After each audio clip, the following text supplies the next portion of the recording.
Olá, meus amados.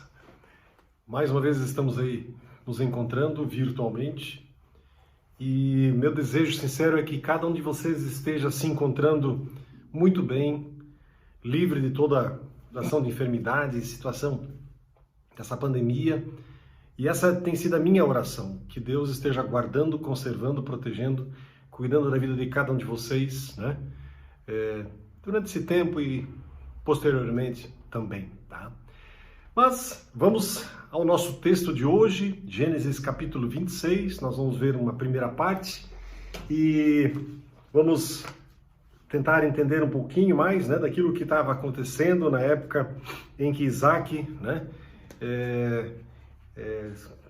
tem o desenrolar da sua história, e nós vamos descobrir que Deus quer nos ensinar coisas especiais e maravilhosas com a história dos seus patriarcas, com a história dos seus filhos, que pode também ser a minha e a sua história. Obviamente não como eles viveram, né? Mas os exemplos deles podem nos animar a seguir adiante, a confiar, a crer e saber que esse Deus de poder, Ele está cuidando, Ele está guardando, Ele está conduzindo, né, as nossas vidas em meio a toda e qualquer situação, inclusive esse tormento desta pandemia que nós, por hora, estamos passando. Muito bem, Gênesis capítulo 26, mas antes, né, se você puder, feche os seus olhos junto comigo, vamos falar com o nosso Deus. Pai querido, muito obrigado, Pai. Muito obrigado por esse momento que nós podemos ter de estudar a Tua Palavra, de olhar a Tua Palavra e tentar descobrir, Senhor, o que Tu tens reservado para nós. Agora, no tempo de hoje, no momento de agora, Senhor.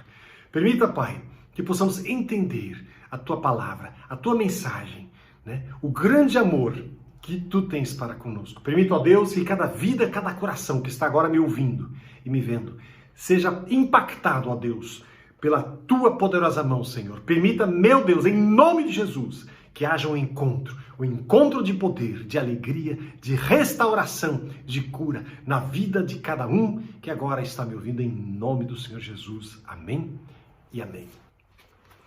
Muito bem, capítulo 26, né? Nós vamos ler até o versículo de número 22 e vamos tentar, assim, à medida que formos lendo, vamos tentar entender algumas das coisas que aqui estão escritas. Vamos lá. Versículo 1, e havia fome na terra, além da primeira fome que foi nos dias de Abraão. Por isso foi-se Isaque a Abimeleque, rei dos filisteus, em Gerar. Algumas coisas importantes. Por causa de uma fome, tá? Isaque vai morar temporariamente com quem? Na terra dos filisteus, com Abimeleque. Esse Abimeleque era um rei dos filisteus. E não era o mesmo Abimeleque, aquele que teve umas experiências com o patriarca Abraão. Não é o mesmo, tá? O nome poderia ser uma dinastia, então, que passou de um pai para filho, talvez para neto. A gente não sabe, a história não nos fornece dados a respeito. E Gerar era uma cidade, uma pequena colônia, né, que ficava sobre uma estrada que ia para o Egito, a cerca de 11 milhas a sudoeste, né, de Gaza. Versículos 2 até os versículos 5.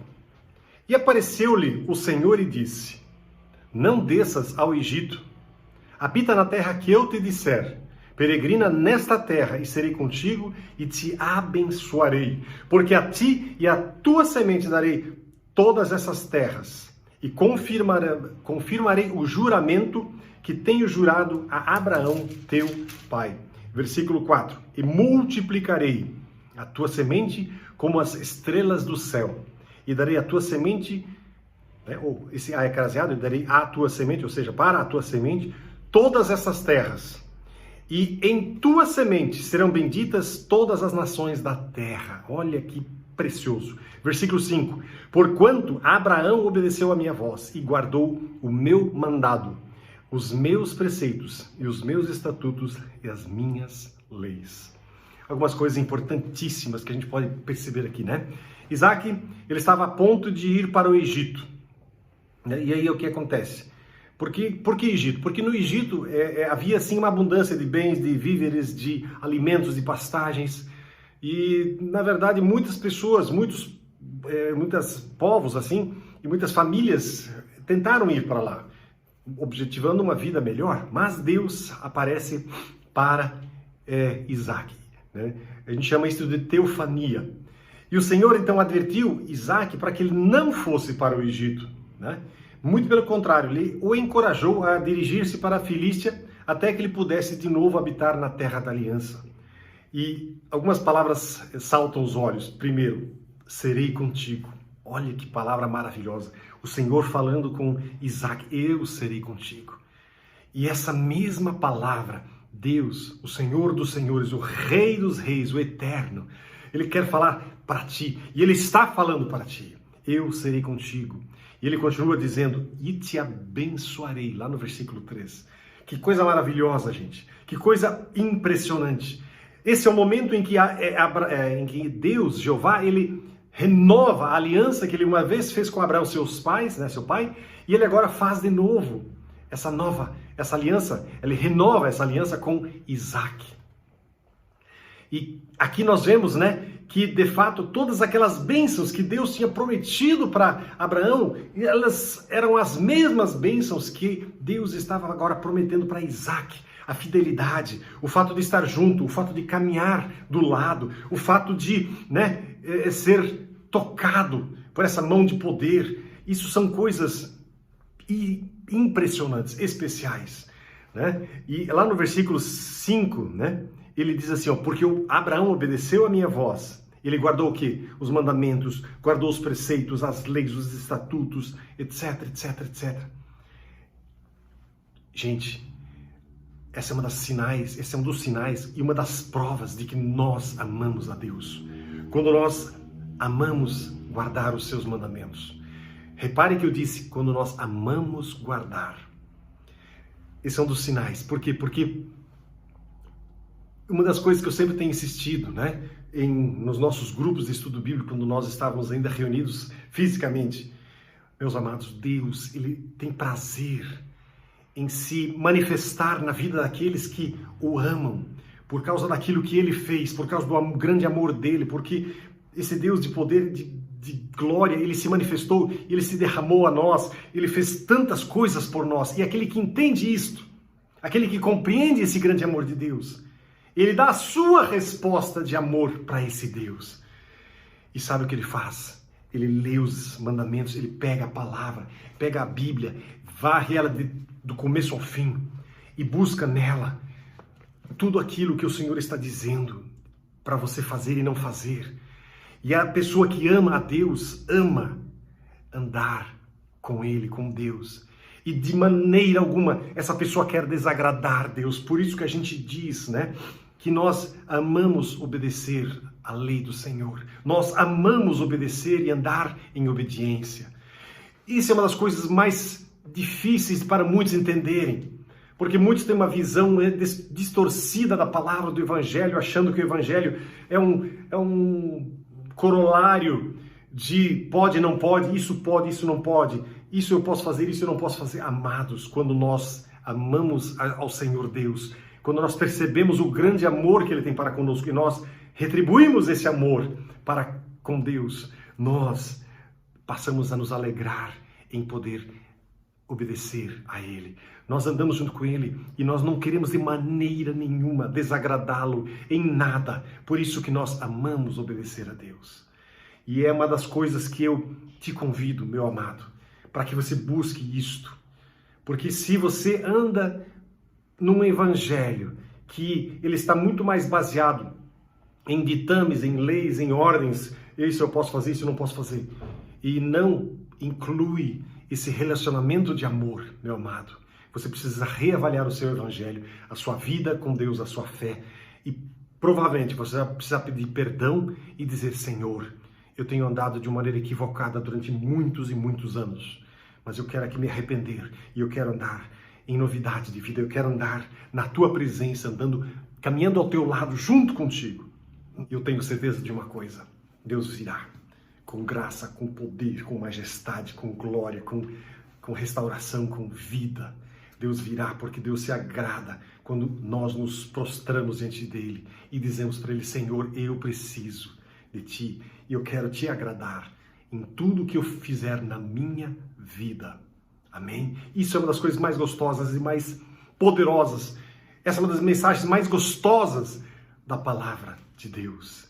E esse é o desafio para você, para que você busque essa presença, para que você busque, né, esse caminhar junto com Ele. Amém? Vamos só rapidamente continuar ainda mais um pouquinho adiante na nossa palavra aqui, nos versículos 6 até 11, nós vamos ver de novo, né, Isaac aprontando, assim como o Abraão também aprontou. Mas vamos ver o que aconteceu. Versículo 6. Assim habitou Isaac em Gerar, por ordem do Senhor.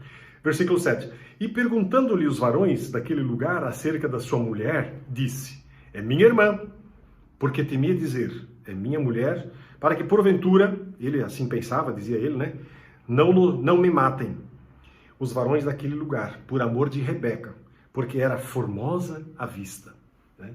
E aí no versículo 8, e aconteceu que, como ele esteve ali muito tempo, Abimeleque, o rei dos filisteus, olhou por uma janela e viu, e eis que Isaac estava brincando com Rebeca, sua mulher. Esse brincando, no hebraico original, significa aqui acariciar, ou seja, um relacionamento muito mais íntimo, né? Então, chamou Abimeleque a Isaac e disse, versículo 9, eis que na verdade é tua mulher, como pois disseste, é minha irmã? E disse-lhe Isaac, porque eu dizia, para que eu, porventura, não morra por causa dela. E disse Abimeleque, o que é isto que nos fizeste? Facilmente se teria deitado alguém desse povo com a sua mulher, e tu terias trazido sobre nós um grande delito. E mandou Abimeleque a todo o povo, dizendo, qualquer que tocar este varão ou em sua mulher, certamente morrerá. Né? Isaac, na verdade, revela aqui a sua fraqueza humana. E isso que eu acho também impressionante na Bíblia. A Bíblia não fica escondendo, né? O Isaac era um super-herói, era um cara que tinha um relacionamento com Deus impressionante. Abraão era o pai da fé. Abraão aprontou, nós vimos isso. Né? Ele aprontou, ele mostrou, assim como Isaac está mostrando aqui agora, a sua fraqueza, né? De que ele era humano. E ele se deixou levar por essa mentira em relação à sua esposa. Exatamente como Abraão fizera por 2 vezes, em 2 ocasiões. Isaac também tenta fazer a sua esposa passar por sua irmã. E quando Abimeleque vê o comportamento dele com Rebeca, de maneira muito mais íntima, muito menos adequada, né, para apenas irmãos, ele repreende severamente a Isaac por causa dessa mentira. E novamente, alguém que está fora da aliança repreende rudemente aquele que deveria comportar-se acima de qualquer, né, reprovação. E aí nos versículos 12 até 22, vamos ler aqui, acontece o seguinte. E mandou Abimeleque a todo o povo dizendo, esse nós já falamos, o 12. E semeou Isaac naquela mesma terra e colheu naquele mesmo ano 100 medidas, 100 com C, né, numeral, porque o Senhor o abençoava. 13. Engrandeceu-se o varão e ia-se engrandecendo até que se tornou muito grande. E tinha possessão de ovelhas, possessão de vacas e muita gente de serviço. De maneira que os filisteus o invejavam. E todos os poços, e essa inveja produziu isso que nós vamos ler agora. Os poços, né, que os servos de seu pai tinham cavado nos dias de Abraão, seu pai, os filisteus, eles entulharam e encheram de terra. Consequência da inveja. Disse também Abimeleque a Isaac, aparta-te de nós, né? Porque muito mais poderoso te tens feito do que nós. Ele estava se tornando superior a eles, aos que o acolheram. Versículo 17. Então Isaac foi-se dali e fez o seu assento no vale de Gerar e habitou ali. E tornou Isaac e cavou os poços de água que cavaram nos dias de Abraão, seu pai, e que os filisteus taparam depois da morte de Abraão, e chamou-os pelos nomes que o chamara seu pai. Cavaram, pois, os servos de Isaac naquele vale e acharam ali um poço de águas vivas, né? Interessante esse águas vivas, ou seja, águas que eram saudáveis, águas que traziam realmente revigor. Eram águas que dava para usar, dava para tomar, dava para... Enfim. Versículo 20. E os pastores de Gerar porfiaram com os pastores de Isaac. Porfiar aqui significa contender, né? Eles entraram numa discussão acalorada, dura, dizendo, esta água é nossa. Por isso chamou o nome daquele poço Ezeque, porque contenderam com eles. Ezeque é um nome hebraico para contenda. Aí no versículo 21, então cavaram os servos de Isaac outro poço e também porfiaram sobre ele, ou seja, a turma lá, os filisteus de novo vieram em cima, né, dos servos de Isaac, e por isso chamou aquele poço de nome de Sitna. Sitna significa oposição, ou seja, hostilidade, é o nome hebraico para isso. E aí no versículo 22, partiu dali e cavou outro poço, e não porfiaram com ele. Por isso chamou o seu nome de Reobote, e disse, porque agora nos alargou o Senhor e crescemos nesta terra. Reobote é um nome hebraico que significa um espaço amplo, uma avenida, uma área grande. E o que nós aprendemos com tudo isso que nós acabamos de ler aqui, né? Algumas coisas importantes. Os servos de Isaac, obviamente por orientação de Isaac, eles não entraram em conflito, ou seja, não caíram, né, de porrada em cima da turma lá dos filisteus, muito pelo contrário. Os caras vieram, taparam um poço que eles tinham aberto, foram para outro, taparam mais um, foram para outro, abriram o terceiro lá. Esse terceiro, finalmente, eles deixaram eles em paz, né? Por quê? Porque Deus, Ele tem muito mais para nos dar do que nós podemos imaginar. E, sabe, as contendas, principalmente entre irmãos, na igreja, não deveriam jamais acontecer. Até porque quando há um espírito de inimizade, de porfia no meio da igreja, ali não está Deus. E se você resolver enfrentar e confrontar, né, quem sabe ali naquele momento vai se instalar uma raiz de amargura, um relacionamento de ódio, um relacionamento de inimizade.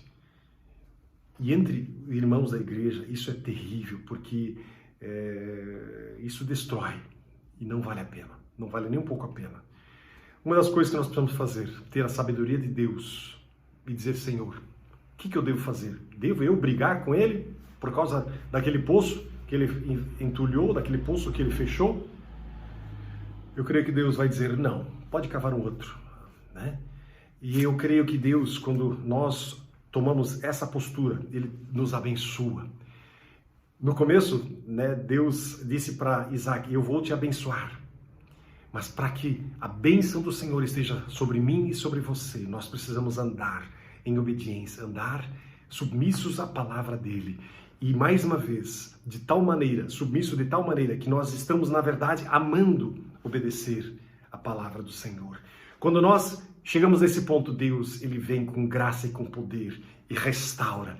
E Ele nos coloca em lugares abertos, em avenidas, em áreas amplas. Reobote. Isso é poderoso, isso é fantástico. E é o que Deus quer fazer na sua vida. Vamos orar, amado. Pai querido, que cada vida, cada coração que agora está me ouvindo, Senhor, sinta o Teu poder, o Teu toque e a Tua poderosa mão sobre a vida de cada um deles. Onde tem pecado, onde há situações que precisam do perdão, vem, Pai, e perdoa mediante o arrependimento sincero de cada vida que está me ouvindo. E onde há, Senhor, conflitos, onde há problemas, Pai, vem, Senhor, com providência e derrama da Tua glória, do Teu fogo e da Tua alegria, para que, ó Deus, nós possamos tomar as atitudes certas, que não venham a produzir inimizades, contendas, amargura, mas que elas venham a produzir alegria, Senhor. E que, dessa maneira, Senhor, possamos andar de uma maneira que Te agrada. Eu oro e clamo, peço a Tua bênção especial sobre cada um que está me ouvindo, em nome do Senhor Jesus. Amém.